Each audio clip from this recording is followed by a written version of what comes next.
Ooh, welcome to scary songwriting. Ooh. All right, everybody, welcome to Simple Songwriting, episode 19, the Halloween special. Ooh.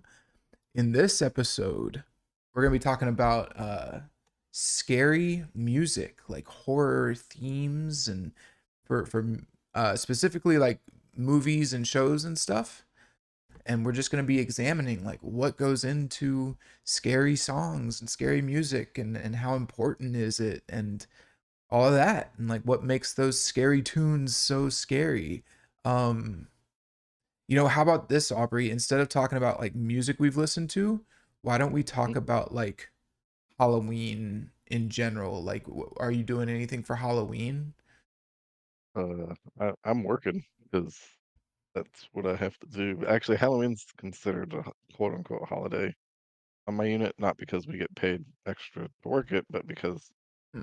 everybody would want off holiday, so that's assigned for us to work. So I will be dressing up as a nurse and working Scary. as a nurse. Ooh. A scary hospital nurse. Ooh. Um, yeah, we've got a couple plans. Are you gonna dress up as anything?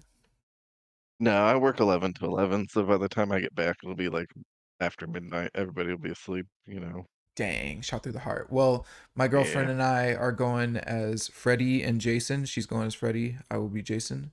So last night we actually watched Freddy versus Jason as Oh, classic. a classic movie. I really liked how that movie captures like both of their vibes, because they're very different. They're very different Hmm. horror movie creatures, whatever you want to call them. So I always appreciated that about that movie, the red and the like having Freddy's, you know, the industrial like imagery versus Jason and the blues and the Camp Crystal Lake and all that. So just good stuff. It's a campy movie, but it knows what it is. Yeah, I was gonna say it knows. Yeah. God, when's the last time a new one of those came out? So, you know what's Do you funny? know? I was looking for that because I was kind of curious, and both of them had like movies that came out in like 2008, 2009, and Yeah. I think both of them flopped. And so I think those are the last, Really? yeah, like I from what I saw, neither of I them did remember well. one I remember seeing a Jason movie that probably lines up with that time frame, and I didn't think it was bad. That's what I was thinking too. I remember watching The Nightmare on Elm Street and the Friday the 13th like at the time, and I don't remember thinking they were bad. But what's funny is the other night we actually tried to watch The Nightmare on Elm Street from, I think I want to say it was like 2011. Um Hmm. and it was bad, bro. It was really bad. Like it was, they like had the main character girl, or they had this girl who you think is the main character, and she basically is the main character for like the first half of the movie, and then they kill her, and then they just move over to this other girl that was like a side character like halfway through the movie. And Shelby and I were both like, what the hell? What? And even Shelby looked over, because I'm more of the horror guy, and she was like, is this supposed to be a good movie? And I was like, nope. It is not. It's got like Not anymore. not anymore. So yeah, we actually shut it off. But also with Freddy Krueger, like I feel like what's his name, Robert England, was the actor who portrayed him. And I'm, what, I don't know. I have no idea. I'm pretty I'll sure, believe you. I think that's his name, Robert England, and he was like iconic for that performance. Which is, it's kind of funny. Like, if we're just talking about Freddy, actually, you know what? Let's listen a little bit. Let's listen to some Freddy. Here, we've got the theme right here. I'm gonna play it.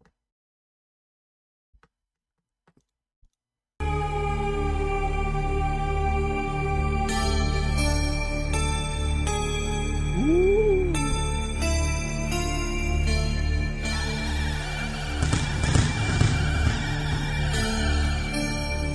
So yeah, that's Freddy's main theme.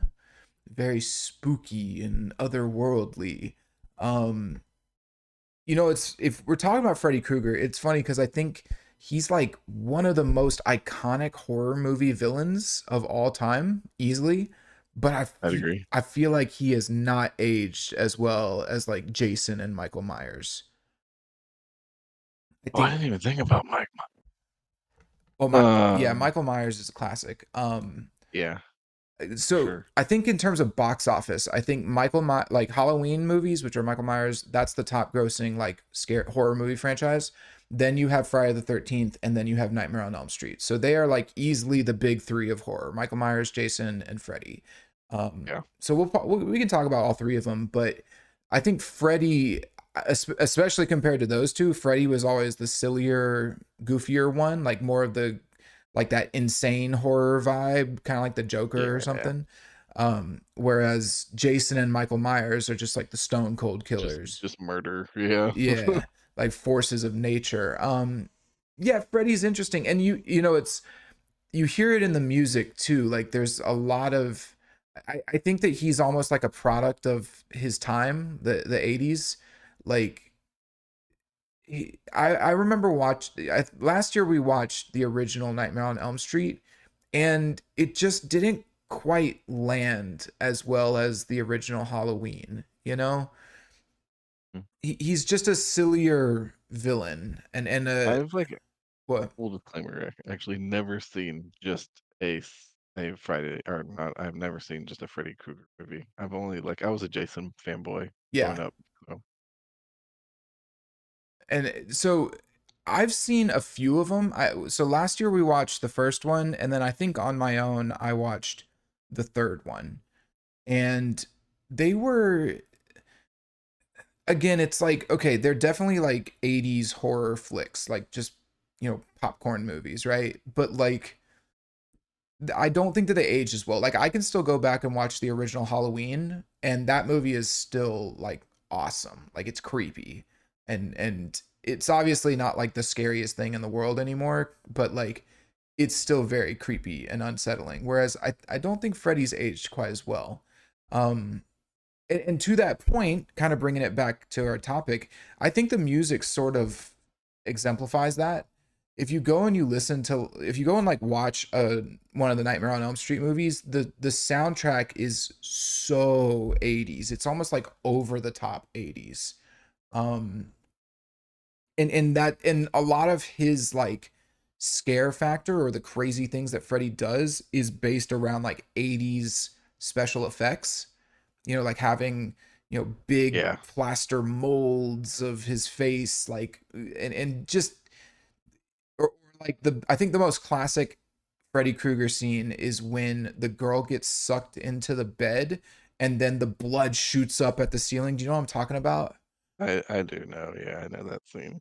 Yeah, that's like obviously to make that scene happen, they had to rebuild the whole room on the ceiling and then like drop the blood out of the bed to downward, but it looks but and then flip the camera over and make it look like it's coming out of the bed like that. um Hold on, I'm gonna look up his like some of his music because you'll hear what I'm talking about. What is the name of the movie? Nightmare on Elm Street. So like when you think about the early 80s, and I know especially like Freddy in particular was this very different like we had never gotten a villain like him in a horror movie, and so he was I've read like Reddit threads and interviews with people who say it was the craziest thing ever watching Freddy uh or watching Nightmare on Elm Street. Let's do this one right here. Yeah, okay, so check this out. So this is like the first dream attack, like when because if you don't know, Freddy Krueger kills people in their dreams, so this is like the music that's playing when he's doing that.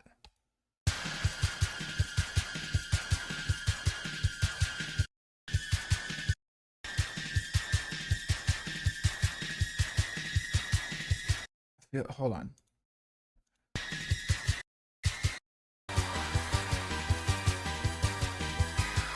Like this. Mm, So 80s. You know what I mean?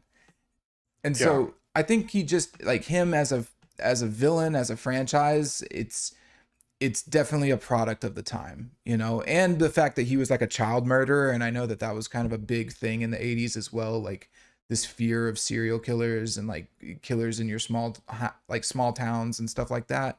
Um, so yeah, but the music, you know, at the time this was crazy and it was zany and oh, what the hell, you know, that they had never heard or seen anything like it. But looking back, I don't think it's aged quite as well.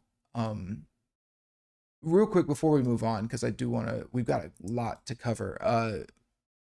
Are you? I don't know if we've ever really talked about this. Are you like a horror movie guy? Yeah.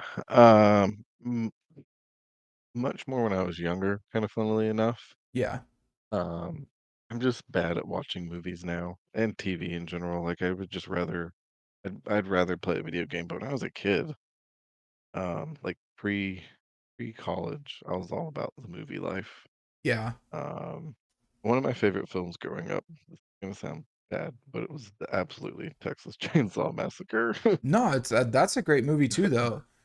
Um, I'm a horror buff, dude. Like you know this. I've watched tons of horror movies. I've seen some of the worst of the worst. I've definitely seen the best of the best. I don't watch as many as I used to, just because I don't know. I don't like when a good one comes out. I'll like go out of my way to watch it, but there's not too yeah, many I good was I was ones. gonna say I don't feel like there's been a good one in a while. I'm a big like vampire person too. Like Oh the yeah, Underworld series, which I wouldn't really call those horror movies, I've seen a but little bit of those. that's I love good vamp. If I could be a vampire, I'd be a vampire. Yeah, you're a vampire kid. Yeah. Um, yeah. So oh, what was I about to say? Oh, there are good ones that still come out.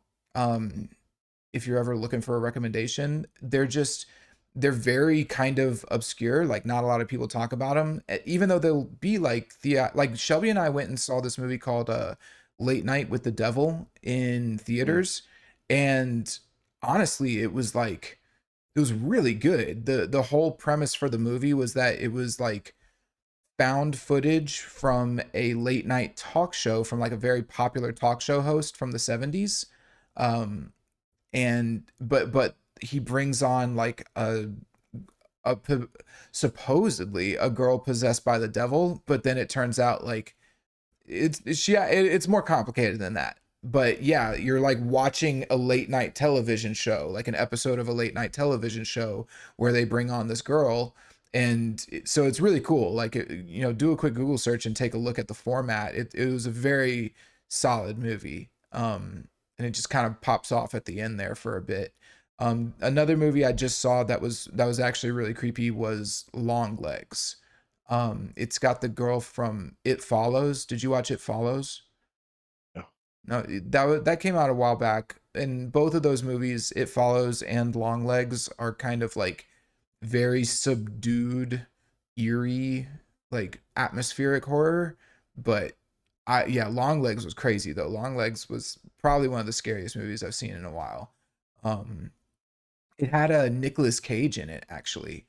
Um, Oh boy. well, that's the thing though. He plays the villain, and he like I'm not gonna lie, man, he nailed it. Like it was very I could I could see him crushing that. they like really Um, played into him being like this psychopath, like and he took it seriously. Like he took the performance seriously. And so it was very interesting seeing Nicolas Cage in that type of role. So um, but yeah, but I assume you've seen like all, you know, aside from a standalone Freddy movie, you've seen the classics like Friday the 13th and Halloween and yeah. Scream. Yeah. So Yeah. so yeah, I don't Fred know if I've actually seen Scream, but oh, Scream's great. The first Scream, you had to have I seen think that. so. That's a Uh, really good one. Um you should watch that. That's actually like that's objectively like a really good movie, not even just a good horror movie. Like that's an awesome movie. Um but yeah, so I think you know it's funny because we have so many movies out now that I think they start to lose their impact. You know, we don't have as many like yeah. iconic, or they don't put as much focus on making the villains, you know, iconic and memorable. It's like this ambiguous demon or this, you know, monster that's kind of bland. And you look back at like the 80s and you look at how much character and story and plot was put into like specifically the big three, you know, Michael Myers, Freddy, and Jason. And like the movies are really about figuring out these characters, like these villains to a certain extent, and like who they are and what's their story and how do they impact the lives of the people around them, specifically like the people they kill. You know, like Freddy's an interesting one because he can only kill you in his sleep when you're asleep. Like he kills you in your nightmares.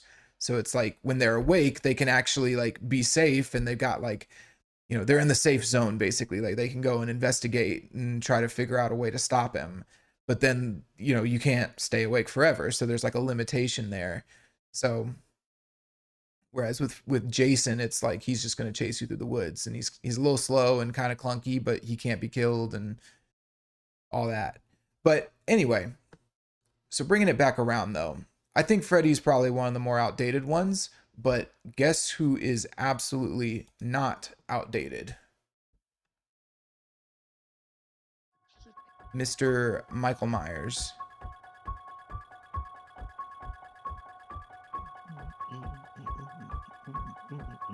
So that is probably, correct me if I'm wrong, I think that's probably the most iconic horror movie song ever.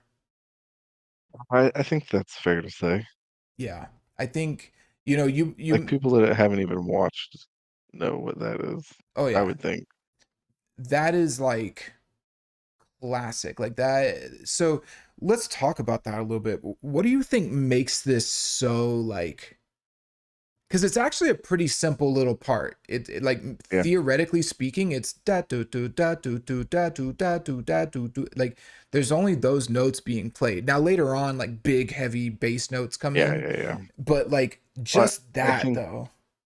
I think you just answered kind of the question itself. Is I think it's the simplicity, right? Like Mm-hmm. simple, stupid, easy. Right. I think you know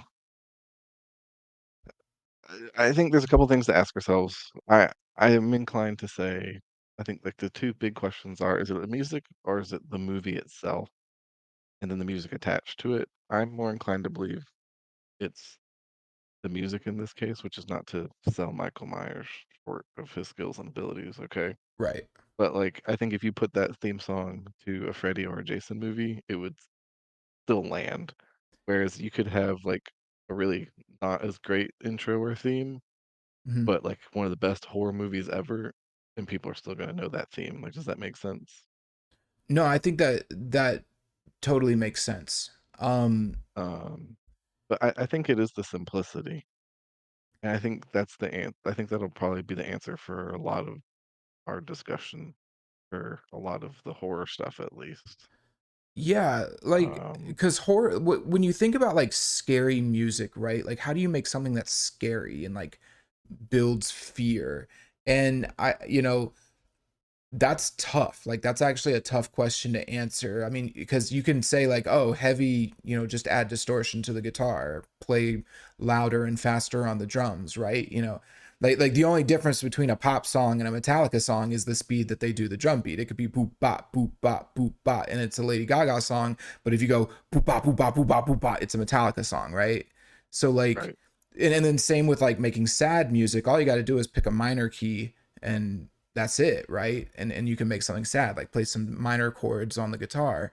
That's why like everybody from, you know, Taylor Swift to, you know, I freaking Jason Mraz or whoever, they can all make like sad or happy, but like I think scary's different because well like part of like making something scary like in a piece of media or a story is like the build up, right? Like yeah, that really is the scary part of it. And I think this song like that tension, you know, the dun dun dun dun dun dun dun dun dun dun dun dun dun, like that really nails that like that the tension, it builds the tension a lot, you know. And even when the bass notes come in, let's see if I hope it doesn't take forever, but like when the bass notes do come in on the Halloween theme, it still doesn't feel like a release of tension. It still feels like it's building. Here, let's play it.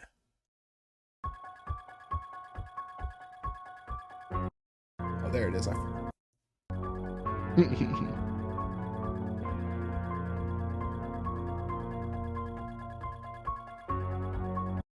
It's still like okay, we've got this extra layer, but it doesn't feel like we've actually like it feels like we're getting more tense and more stressed, right?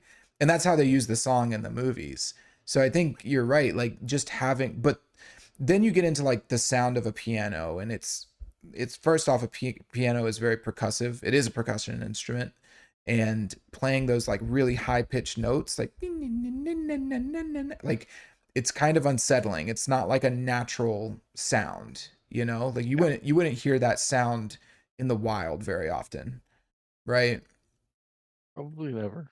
Exactly. Another element that I want to point out here that I don't think people talk about is that there's this little like I don't know what it is. It's like a clicking sound. You can hear it in the left ear. It's like check it out.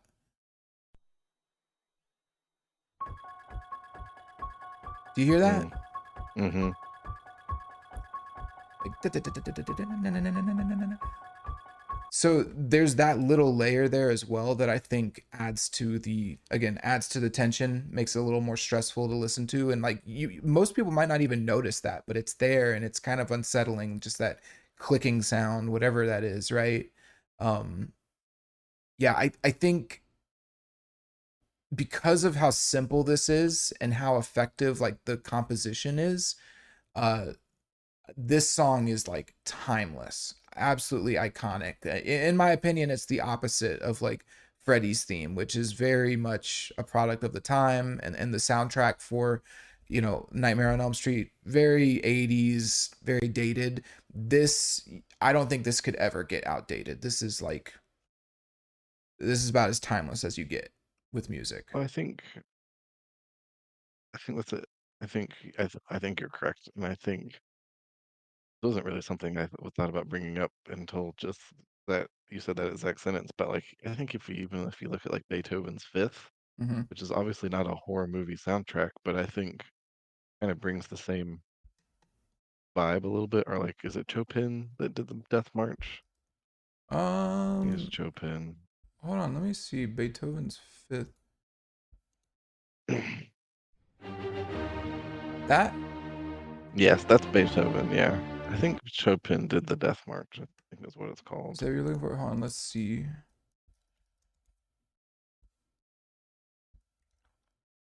Death March. Yes, Chopin did the Death March. Let's play that real quick.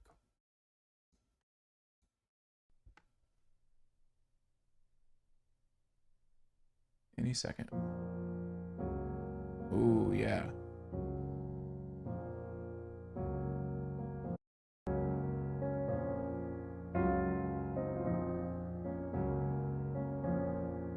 That's what you're talking about? Yeah, yeah. Yeah.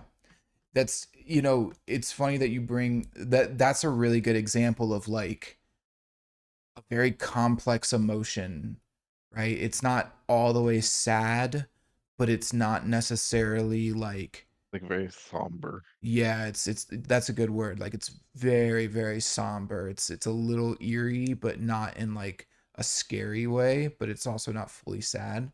Um yeah, I think that there is this element of like minimalism in horror movies, like in horror music, especially to build that tension and that atmosphere is very important. I actually think that's probably why like there's a cliche about like little like music boxes in horror. You know what I'm talking Mm-hmm. about? Yeah, yeah, yeah, yeah. Or like little girls singing. Like there's something eerie, like primal about Ashes. Yeah. like hearing little girls sing like "We're gonna kill you, la la la la." Like it's Yeah, yeah, yeah. No, no, overdone, no. and it can be a little cliche at times, but like But it's always spooky too. it's a little creepy. That's the thing. Like if you think about if you were in real life, you were walking by like a park or something, and like four little girls were just holding hands, staring at you, going like, "You're gonna die." It's like, oh geez, get away from me. Like Yeah. what's wrong with y'all? So yeah, something about that, like the tension and building the tension. Like I think that's really like, well, okay, so bringing it back to like the movies and how they work. Like I think that in a horror movie, you typically have very few actual scares.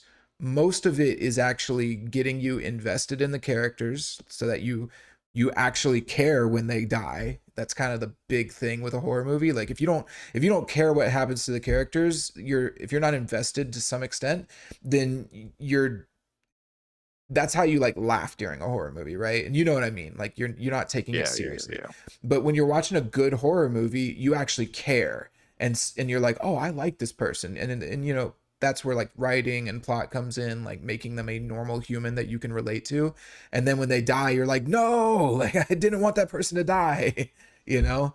And but but the point is like if you think about even what I just said, we're like, oh, you've got maybe one or two characters in a movie that you care about, right?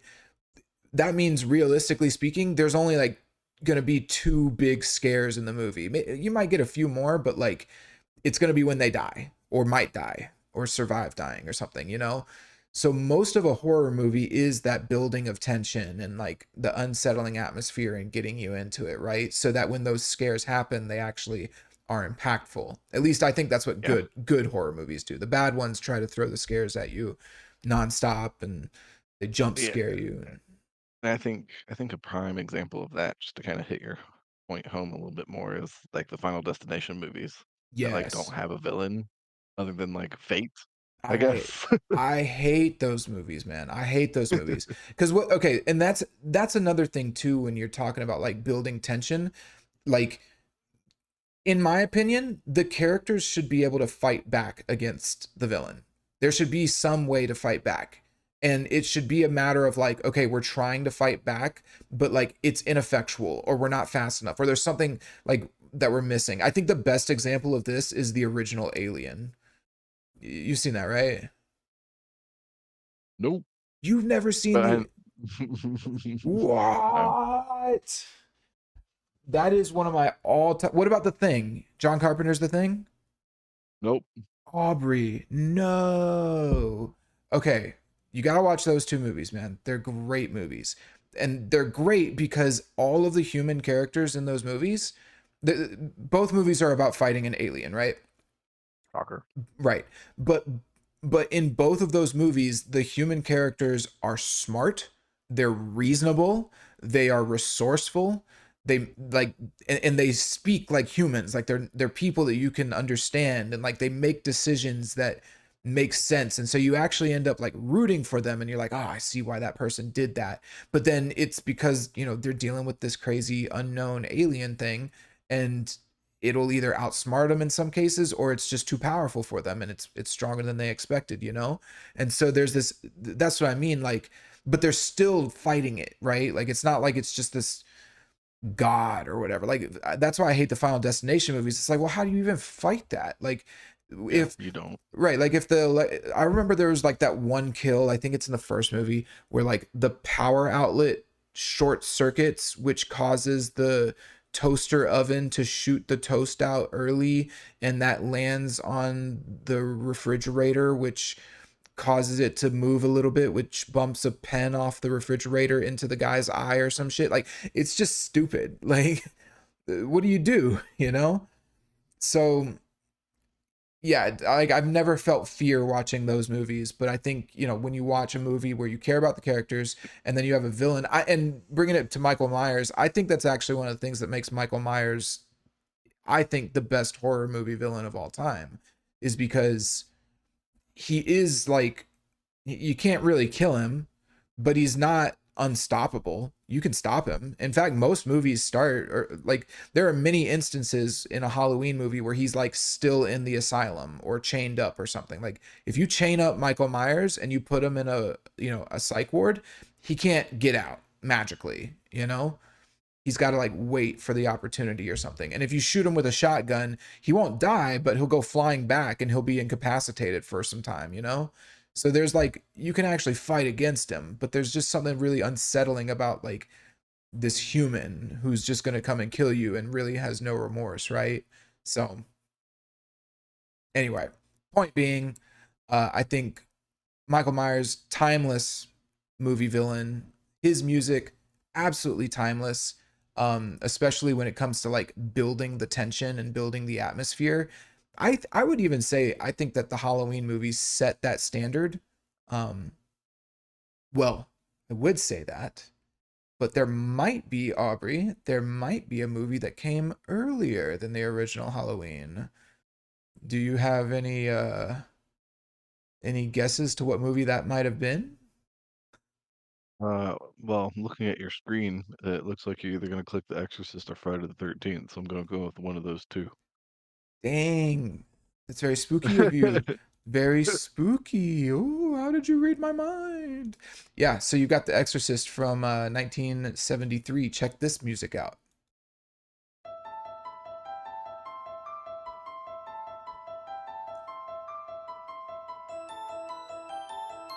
This is awesome.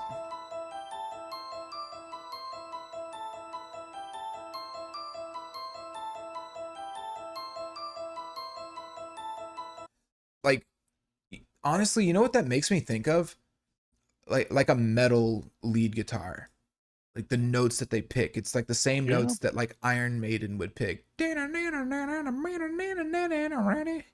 know, Well, then it would be like a 12-minute song. right? To be fair, this song that I was just playing is 6 minutes. So I Yeah. think times were Have you heard the whole song? I'm sure I have. I haven't like specifically focused on it. Okay, I was just curious. I know that there's lots of layers to it. In fact, here Mm. let me just skip through a little bit to hear because I know that this particular composition is like iconic. It is not as iconic as Halloween, but most people have probably heard this or some variation of it. It's sorry. It's very well put together because again, The Exorcist is a great movie. I think it's a little overrated, but it's very successful and for the time it was absolutely insane. Let's listen a little bit to it though.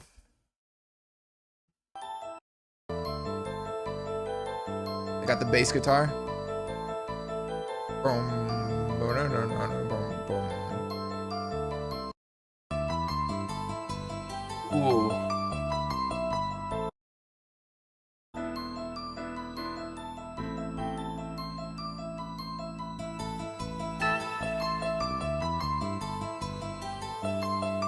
that's so cool, man. Like all those little instruments coming in and out. Um, so actually that kind of let's talk okay, so if we think about it like this, right? Like Halloween is about as bare bones as you can get. Like you No can't pun intended.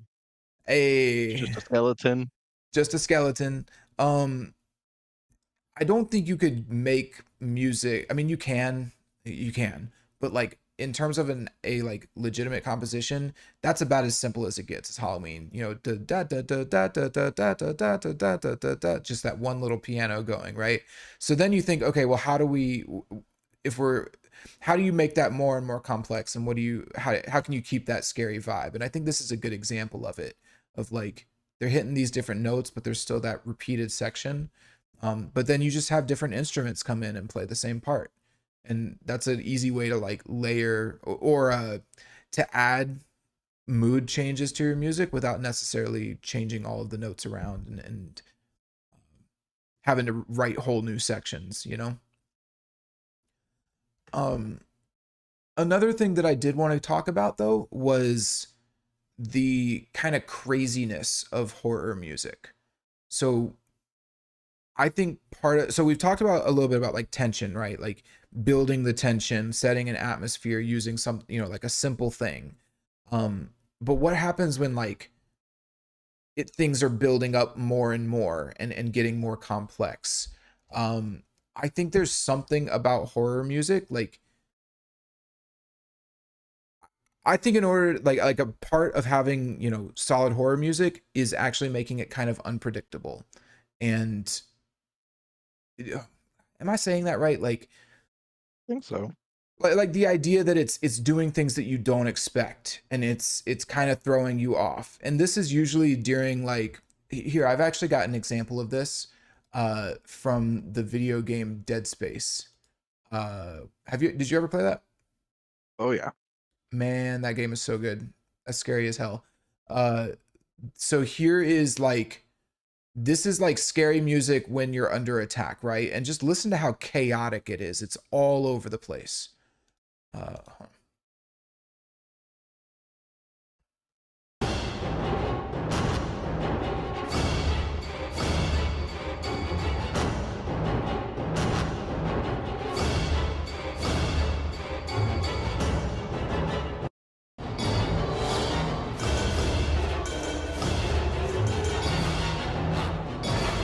you hear how the like when you specifically listen to the notes and like when the notes Yeah. play, you can't It's really very much so like organized chaos. exactly like you can't predict it. Like you can't predict when the horn is gonna go or when that ding ding ding is gonna come in.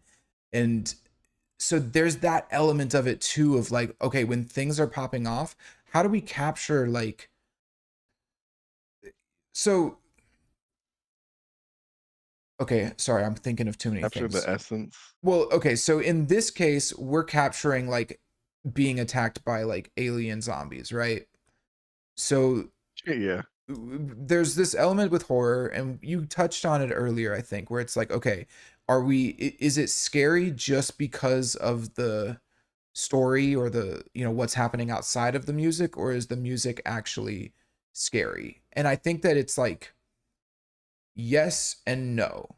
And so I would say to some extent, especially when you're talking about like a movie or a video game, like the music has to capture what's happening and what that feels like, right? And so I think this song right here that we just listened to, I don't think that that would fit for like a Friday the 13th movie.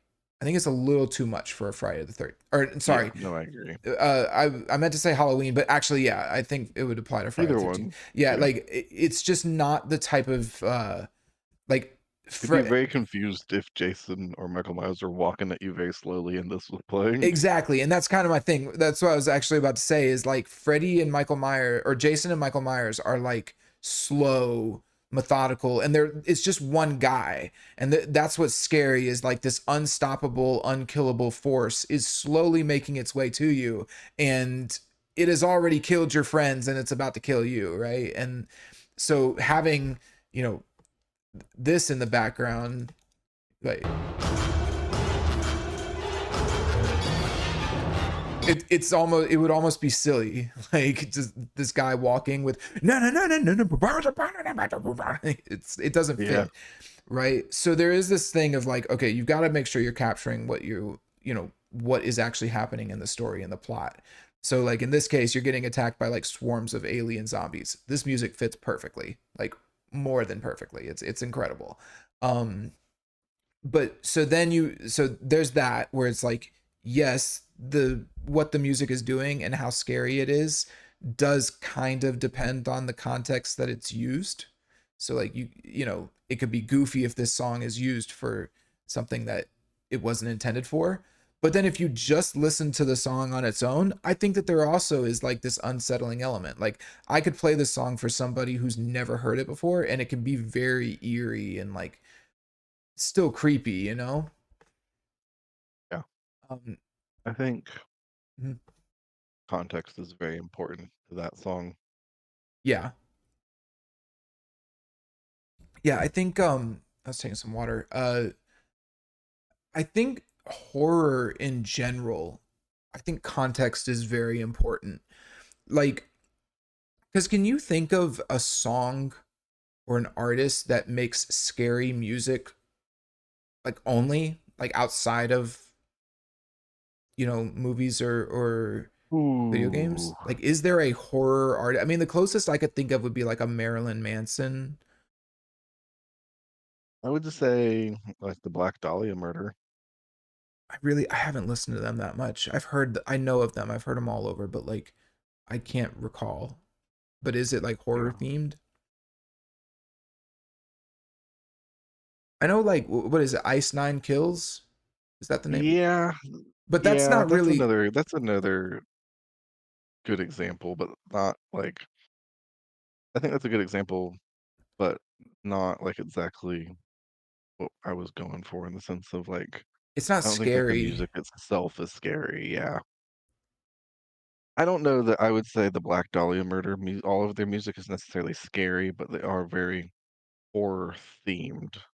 Yeah. Um, You know, as far as the only other one that I what can they think of depict, is actually Eminem with Kim and some of those other songs. Like, but again, he's telling a story. right? So I think like okay, so when you think about like scary, let's talk about fear, like as an emotion, like a human emotion that we experience, right? Like I think fear is very well like we're saying, it's absolutely context based. Like what is scaring you? And I think something about like a big thing with fear is typically like the things that you don't know or the things that are out of your control, you know? Mm, And I think in order to portray that, you have to have some level of context. Um, Especially if you're like a songwriter, not writing for a movie or a soundtrack or something. Like if you're writing songs and you think, "Oh, how do I make a scary song?" Like you can obviously do things like this Dead Space soundtrack or like Halloween and make mhm, something that sounds creepy. Like, you know, Nightmare by Avenged Sevenfold is a good example. The beginning of that song is like the creepy bells, right? Like you can take these creepy elements of music and put them into your song, but if the listener doesn't have some reason to actually like be afraid of it, then I don't think that it's gonna land or have inspire fear within them. yeah, Am I making yeah, sense? for sure. Yeah, for sure. Okay. Um, trying to think of other artists though, like Alice Cooper, you could maybe throw in there. Yeah, I could see that. Cradle of Cradle of Filth. Yeah, and that's you know it's Um, funny because then you get into like is heavy music like right. heavy music can be scary to And people who that's don't like heavy music. right. And that's kind of like the hard thing I'm trying to find this like distinction of like I think if you were to just look at an image of Cradle of Filth, you're like, oh shit, like they're spooky. But not all their topics are necessarily spooky, you know? Right. I think and that's the hard part. Now granted they do cover a lot of adult topics as does the Black Dahlia murder, Hmm. where I think my differentiation between maybe Alice Cooper and Ice Nine Kills is that they also cover a lot of adult topics. I mean, Ice Nine Kills literally is like, they Horror movies. yeah, but Yeah. like I was a lot more afraid of Ice Nine, like okay, not literally afraid, but like a lot more of like, oh, these guys are like scary Hmm. when before they kind of converted to the more Hollywoody Yeah. get horror stuff. Like they've always had an essence of horror about them, Hmm. but when they were conveniently heavier, I was like, yeah, these guys are like brutal. And now I'm kind of like, man, they're just kind of like, Yeah, I always found their music to be kind of like a little indulgent. It's not bad. yeah, It's good stuff, but they do like draw out a lot of the or I don't know what the right phrase or what how to say it properly, but I think sometimes they overdo it with the guitar stuff and with all the layers and the song lengths and stuff. I'm like, okay, I get it, you know.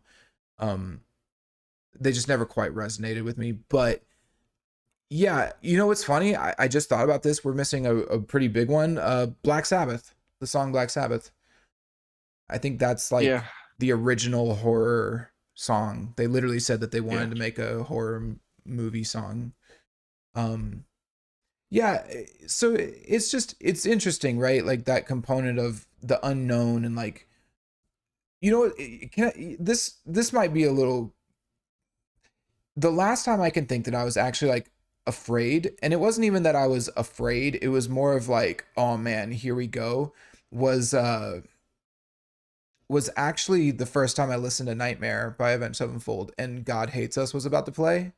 And I was like, you know, those it starts off with those clean guitars. And, you know, they talked about that song leading up to it and how it was like all of the anger that they had felt after the Rev died. And it's like they put it all into that one song. And so when that song started and it's got those creepy little guitars and all of that coming up, uh, I was like, oh shit, like here we go. This is about to be crazy. And there was like I remember feeling a degree of anticipation. Um the only reason I bring that up is again, it's like there was still that added context like outside of the music itself, you know, that made there be Yeah, any sort of anxiety or fear. right, right. Eh, I get exactly what you're saying. yeah. Um, trying to think of the last time I've kind of had like that spooky feeling song. I'd say Ghost Circe, and that I had no context to that song. I think that's a pretty good example actually. Yeah. Yeah, That's a really unsettling. You know, it's not like the heaviest song in the world and it's not crazy, but no, like not at all. it definitely you know, I was watching the music video when I heard it the first time and it definitely brought me back to that like, you know, Exorcist vibe kind of. Yeah, yeah. You know, There's like an very old school vibe to it. yeah, that's a really good song, man. I love that song. I haven't thought about that song in a while. Um Yeah, man. That's a good one. So yeah, I think, you know, scary music in general is very interesting. I don't think enough people write scary music, but I think it's also really hard to write that, you know? It's probably harder to write a scary song than it is to write a happy or a sad or an angry song. I think it's just I'd agree. I think it I like think what were you gonna say?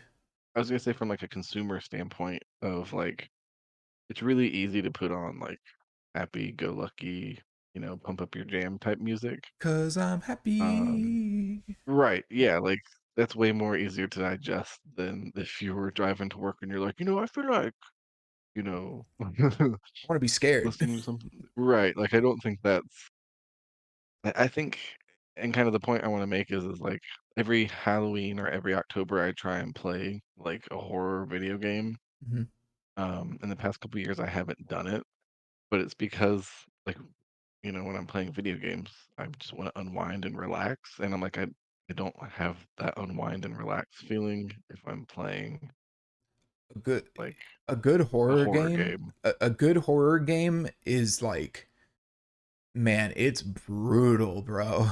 Like I think the last horror game I played was like Resident Evil 7 and Oh yeah, that's like oh god, next level stuff. that was rough, I think that's the man. last one I played too, actually, and I've had 8 bought for like 2 years now, and I just Same. haven't had the energy to do it. Bought it on discount and I'm like, "Oh my god, that was so intense that game." I could only play it for like an hour and I'm like, "Oh my god, I got to play Halo or something or Destiny." Like it's just brutal the atmosphere and like being in there. Um yeah, like, so I think okay, so I was going to talk a little bit about like the psychology of fear and really what it is it's like it's self-preservation, right? I mean, maybe not just for yourself, but like preserving the things that you care about and the things that you cherish, right? Like if you look through a window and you see like your partner being attacked or like a wolf about to attack your partner or something, you're going to feel scared. You're going to be scared for your partner, right? um and I think the same typically goes for like a TV show or a movie or something, right? Like there's got to be a reason for you to feel fear, which means you have to actually want to like you're afraid to lose something or you want to let me put it this way. You can just feel sad one day. Like you just wake up and be melancholy, right? But you don't necessarily just wake up and feel fear. You might have like existential dread kind of, which is fine. I mean, like that's not exactly what I mean. I think fear is this specific emotion that is reserved only for like dire circumstances where you actually need to like, you know, you need to protect something or you need to like react quickly, you know? Um the my big thing when I think about fear is like when you're in the woods, like your body is actually designed to pick up on subconscious cues that you might not consciously pick up on. So like if you're in the woods at night and suddenly you feel like fear within you, like a deep fear, there's a good chance that like your nose has picked up on the very faint scent of a predator, or your arm hairs have felt a slight change in the wind that the wool like that another creature would make. Or same with your ears, like a sound happens that your ears pick up on that you might not have consciously heard, or maybe you did consciously hear, but it's like your subconscious brain is like, that is not a natural sound, or that's not a like that's a dangerous sound, and you now need to be afraid because the situation you are in is not safe, you know? So all of this is to say that like usually fear takes some type of like proactive step. Like you need some sort of proactive step to feel fear, right? Whereas happy, you could just, like, I could come home and just start playing with my dogs and feel happy, you know? Like Yeah. there it's easier to feel happy or sad. If I want to feel mad, I can turn on some metal. But like fear, I just think it's a little more complicated, and it's harder to define. And I think that actually that's a good point too, is like because it's kind of this unknown, right? Like it's way harder to pin down like what is scary. To some people, Freddy might be the scariest thing they've ever seen. Like Freddy Krueger, just horrific. Like when they were a kid, just scared the pants off of them. Me, I've never been afraid of Freddy Krueger. I've never thought he was really that scary. But like I remember the first time I watched The Strangers, and that was like I was terrified. Have you seen The Strangers? I have, also based off of like a true story, I think, right? Yeah, yeah. It, Yeah. and there's a scene in that movie where she's just in the kitchen like talking, and then like the one of the killers just like walks into the entryway and stands there behind her and she doesn't see him. And then he just turns around and walks back out. And that was to this day one of the scariest things I've ever seen in my life. And other people might watch it and just be like, "Oh, he got in." That's not good for her, you know? Yeah. So Yeah. it's hard to pin down what's scary. It's hard to really like, Well, I think that it's going to vary from person to person and life experiences, yeah, definitely. um, for sure. So yeah, it's cool. But then here's the thing. Okay, so let's talk a little bit because I actually have another example of like something that I think is just in general creepy no matter what. Here's a if we get more into like creepy music and like what okay, hold on. I'm pulling the song up. But what I mean when I say that is like, okay, we've kind of talked about like the psychology of fear and how it's used in movies and media and even in like bands and stuff. There's typically got to be some sort of context or a build up. There's got to be some tension, all of that. But then like, what are the sounds that are actually scary? Like what, you know, like acoustic guitars, you wouldn't really think of like an acoustic guitar playing a chord as being scary, or like let me play my example of like my leading off point, and you can kind of tell me what you think.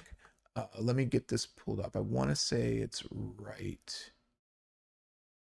I think it's like right here.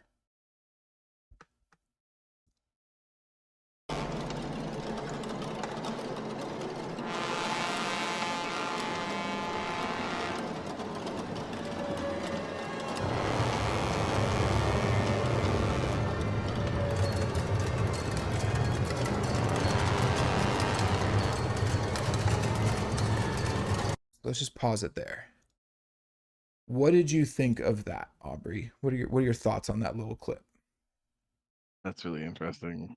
Um, Pretty pretty I don't want to pretty cool. like. It's an interesting clip. Not one that necessarily scares me though. Yeah. So Um, maybe I'll give you a little bit of background. They the composer, because I actually read about this back when it came out, because I was like, mm, what is going on there? Because it scared the hell out of me when I was playing the game. That's from Dead Space as mm, well. And mhm, essentially he was trying to get this sound. He couldn't figure out how to get it. Like he kept trying to play notes on the violin when he was composing the soundtrack. And then he got the Mhm. idea, well, what if I tell all, because this was an orchestra, right? What if I tell them all to just tap their instruments, like tap the violin, with their fingernails? Mm, So that's what that is. That's like, maybe 15, 20 violin celloists, viola players tapping the wood on their instruments, um, to get that that makes yeah, I can see how that comes from that.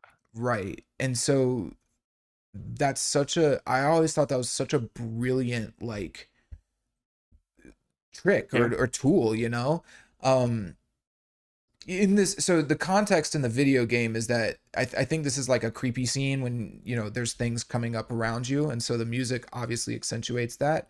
The sound of, like, imagine like little alien bugs crawling through the vents above your head, things like that.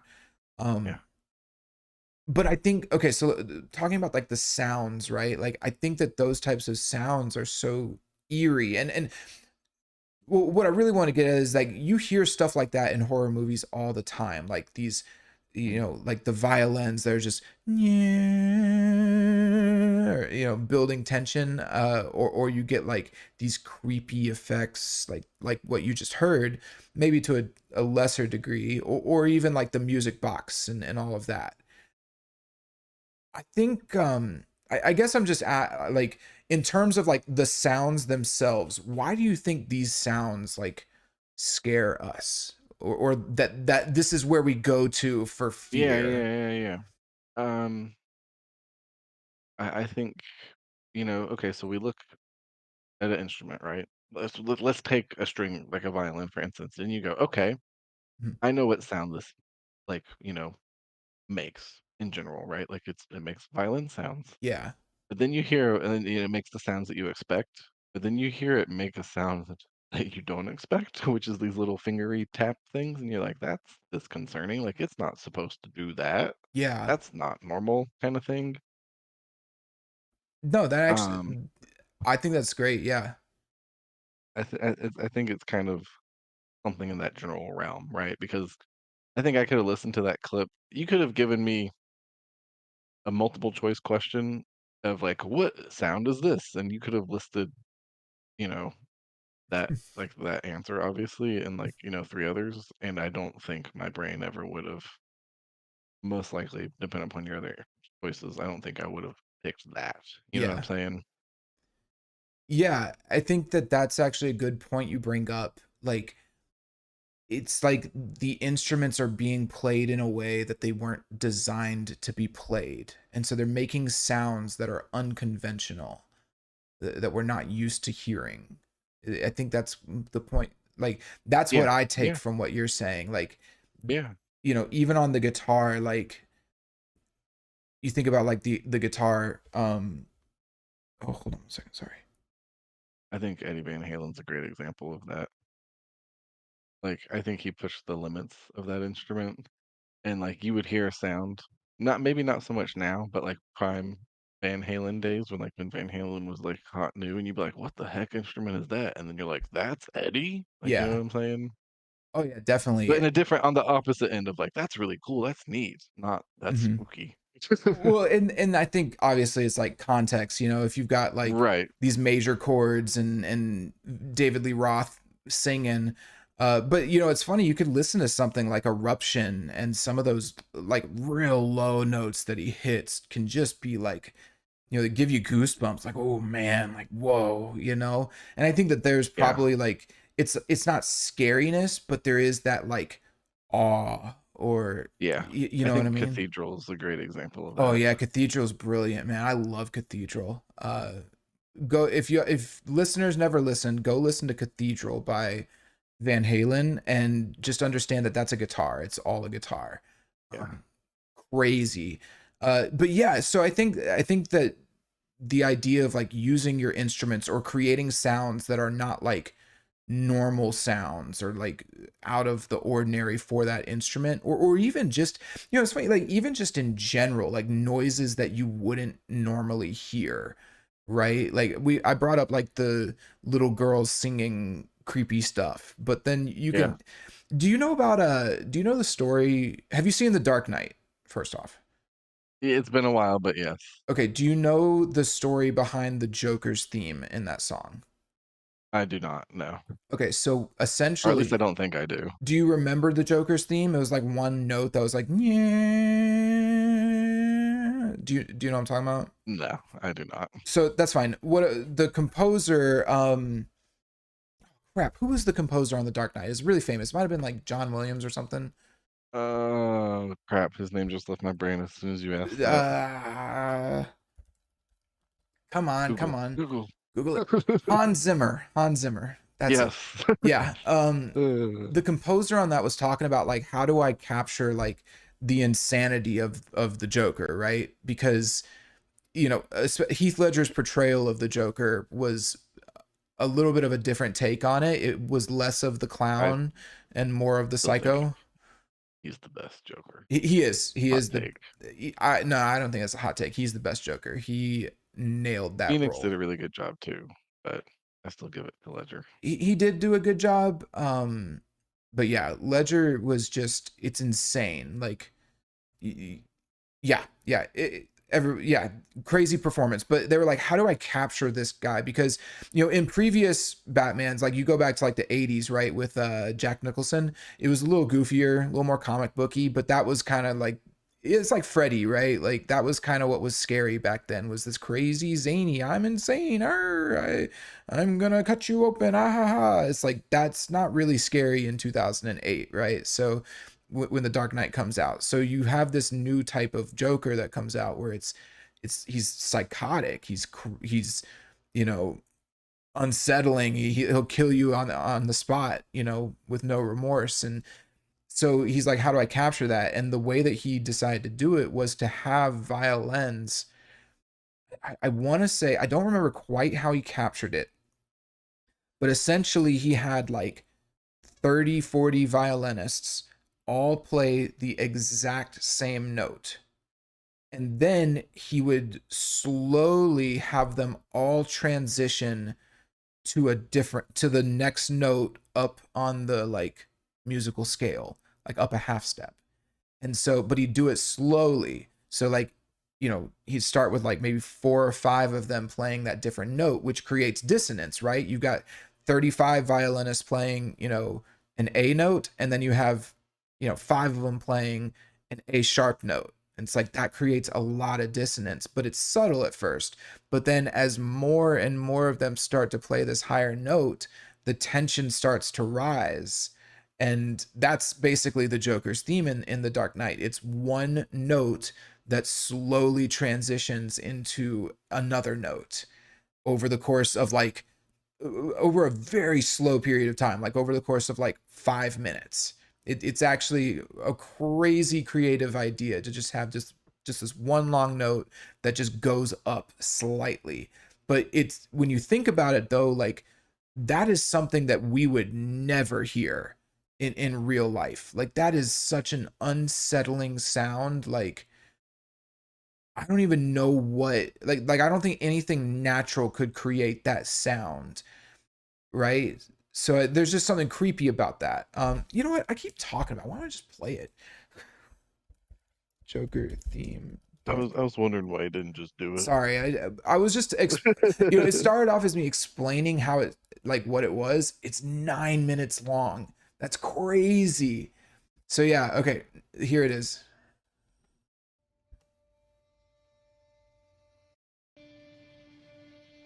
So you hear that?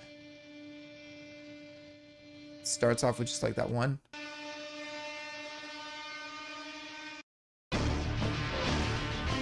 Then we get all that. Never mind. So it goes for like a minute. You hear that move up?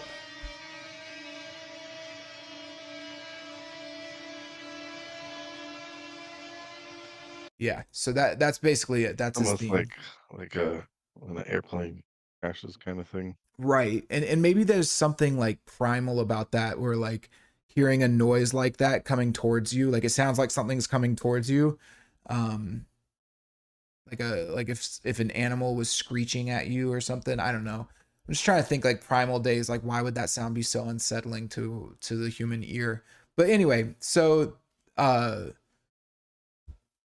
all of this is to say, like we've gone off a little Dark Knight tangent, but the whole point is that like the sounds, like hearing unnatural sounds and how we can like that, I think that that inspires fear and that builds tension, and it's something that like I think that's why a lot of horror movie soundtracks, you know, use sounds that are unconventional and strange, because that's kind of the point. It's to keep you off your toe, or keep you on your toes, and yeah, I think I've explained it.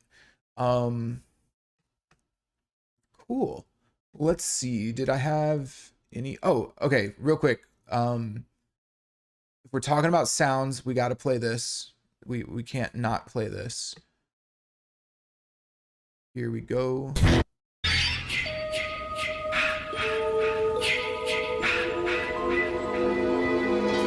The classic Friday the 13th sound, the ch ch ch ha.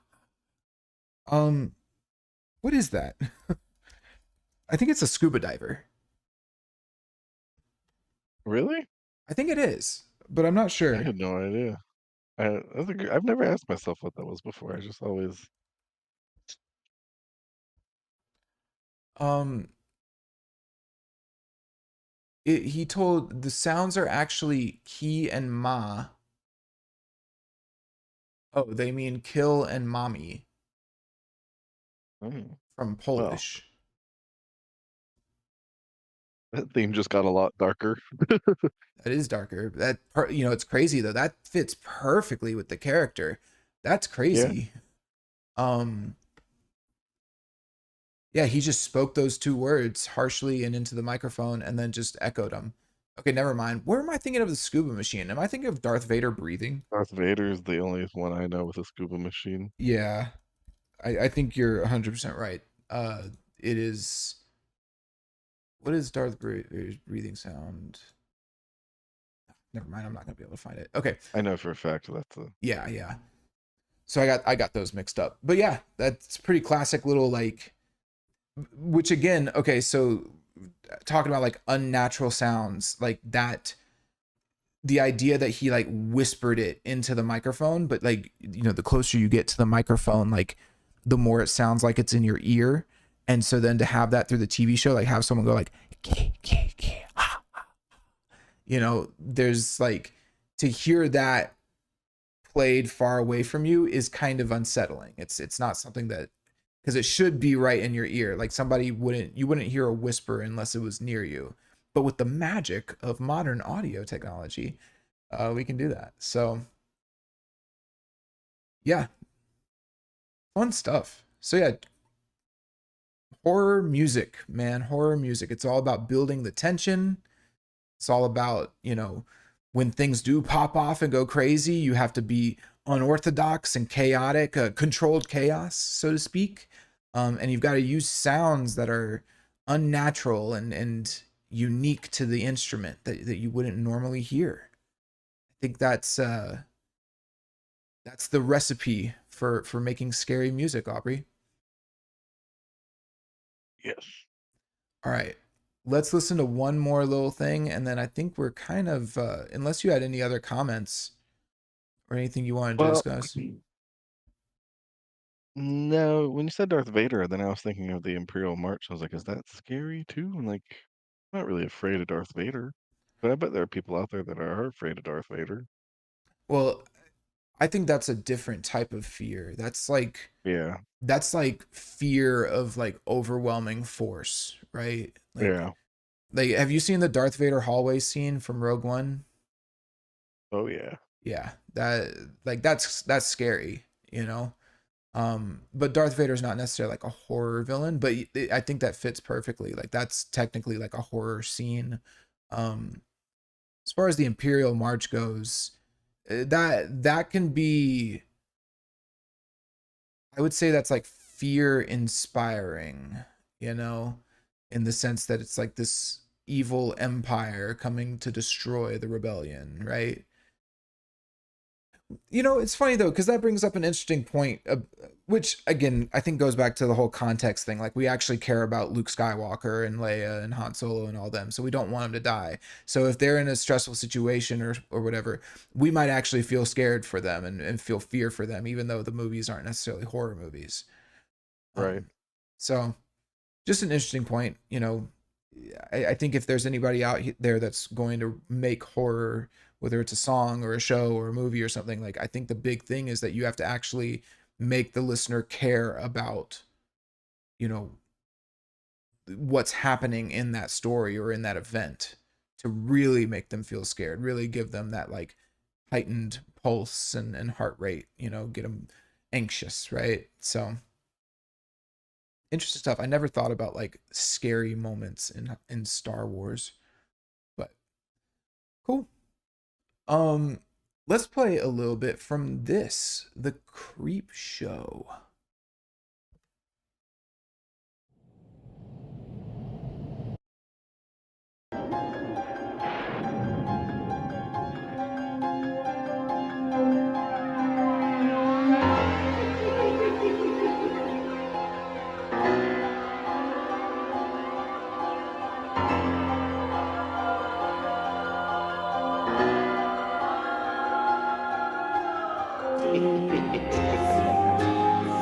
Yeah, good stuff.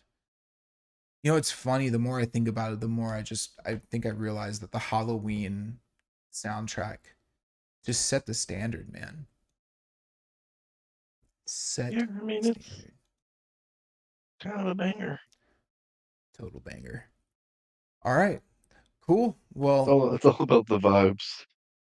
all about the vibes, the horror vibes. Can you vibe to horror music? Actually, this is a Mm, better question. yeah. If you can vibe to it, is it actually scary?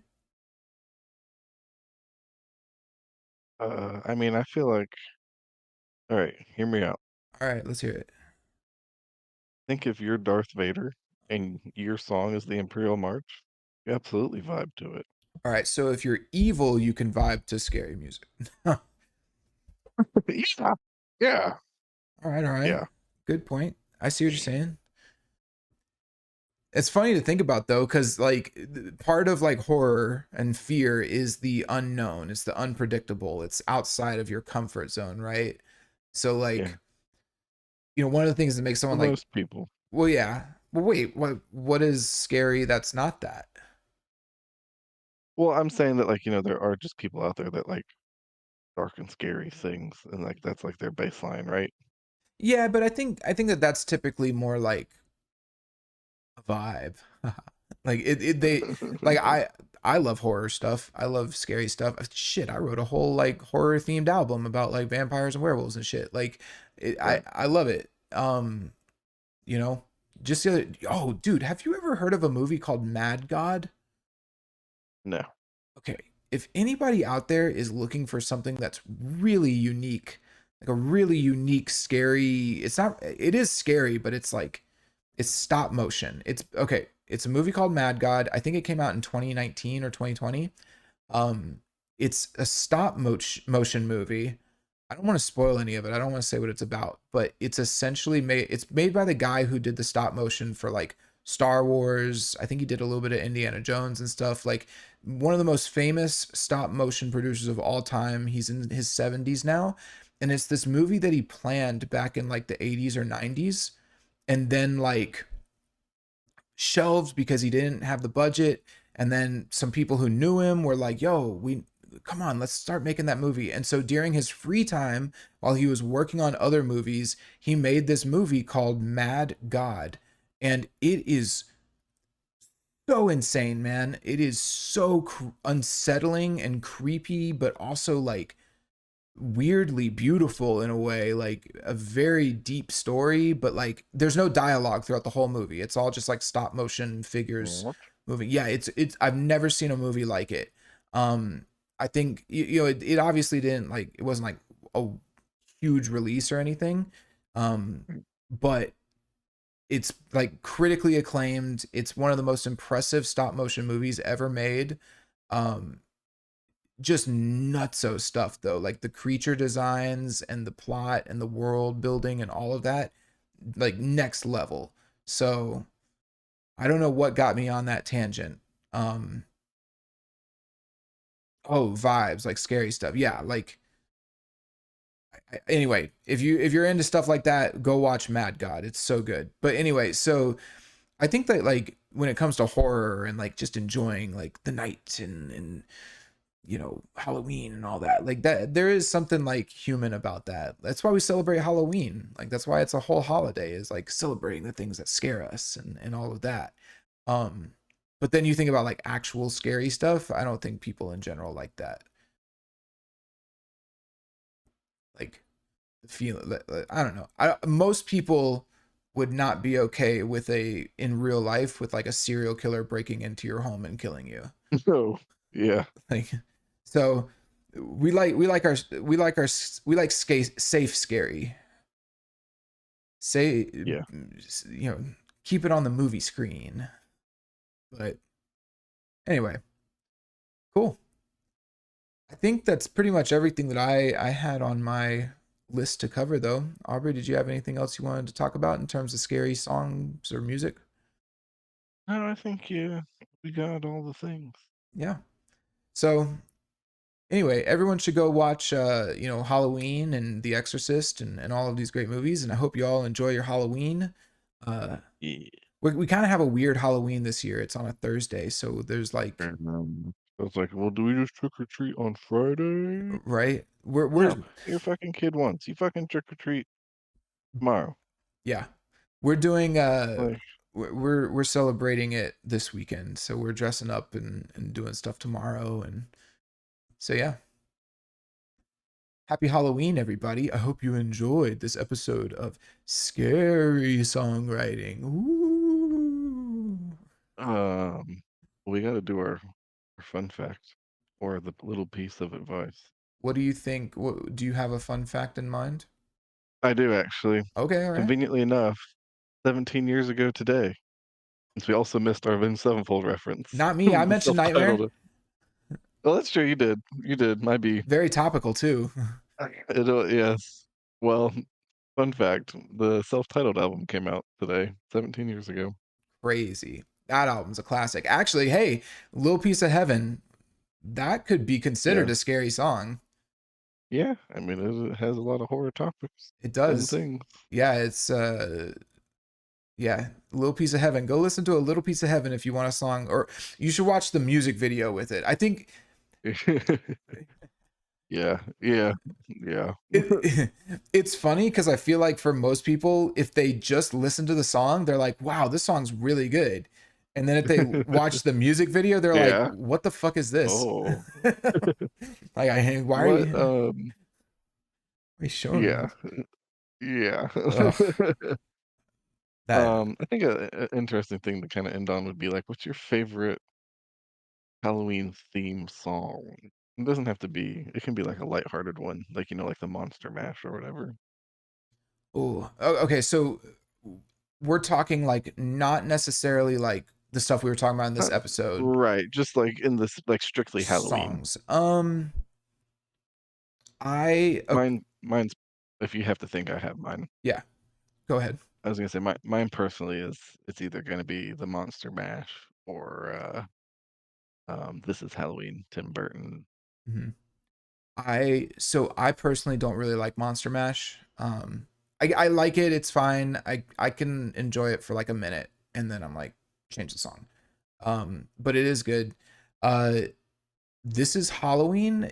It's funny that song is burned into my brain because of Kingdom Hearts.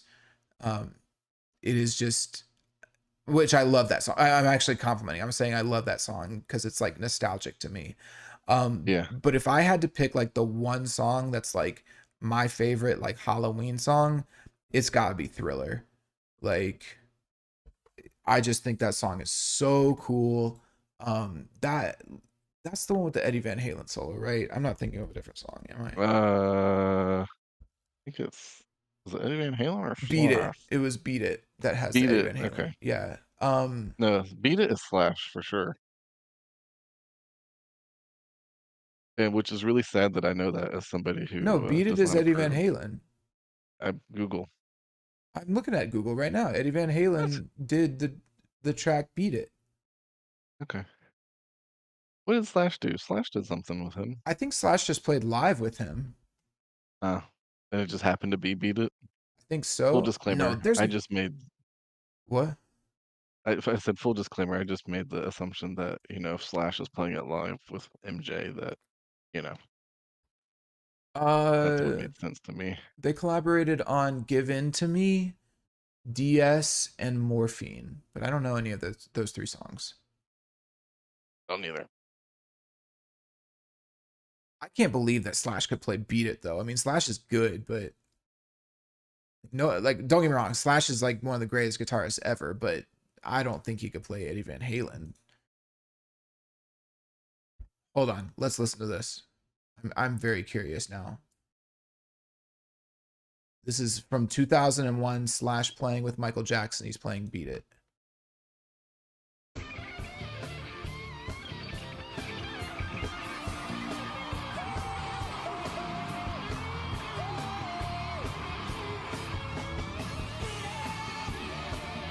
Yeah, That was Warlock guitar.